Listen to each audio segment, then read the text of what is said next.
ஏன் இந்த டிஎன்பிஎஸ்சி இப்படி சமீப காலமாக இங்கிலீஷ்க்கு அதிக முக்கியத்துவம் கொடுத்து தமிழை ஏன் வந்து ரொம்ப ரொம்ப கஷ்டமாக கேள்வி கேட்டுட்டு இருக்காங்க? இது வந்து குரூப் 2 ஒரு officer post.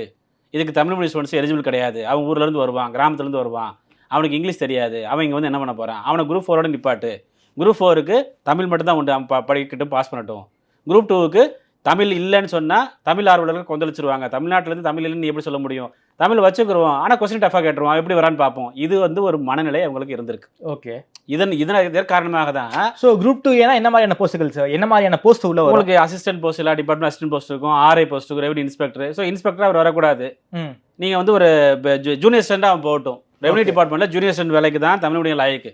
Okay, revenue inspector ஒரு ஆரையா வரக்கூடாதுங்கிற ஒரு மைண்ட் செட்ல டிஎன்பிஎஸ்சி இருக்காங்க. இதுதான் பண்ணியிருக்கிறார்கள். இது பண்ணலைன்னு அவங்க ப்ரூவ் பண்ணணும். நான் எதுக்காக நான் சொல்றேன் அப்படின்னா, இது இன்னைக்கு நேற்று இங்கிலீஷ்ல எப்படி சார் இவ்வளவு ஈஸி? இங்கிலீஷ்ல என்ன மாதிரியான கேள்விகள் கேட்டிருக்காங்க? அதாவது இங்கிலீஷ்ல வந்து பார்த்தீங்கன்னா, இப்போ ரீசெண்டாக இருக்கிற ஸ்கூல் புக்ல இருந்து நிறைய விஷயங்கள் கேட்டிருக்காங்க. தமிழ்ல 40 தாண்ட முடியல, 42 தாண்ட முடியல. இது இன்னைக்கு நேற்று படிச்ச ஸ்டூடெண்ட் கிடையாது, பல வருடங்களா ப்ரிப்பேர் பண்ற ஸ்டூடெண்ட்ஸ். அப்படி என்ன சார் கேள்வி கேட்குறாங்க? விட்டா ஆகு பெயர், விடாத ஆகு பெயர், இதெல்லாம் ஆகு பெயர் தானே, இல்லைன்னு சொல்லலை.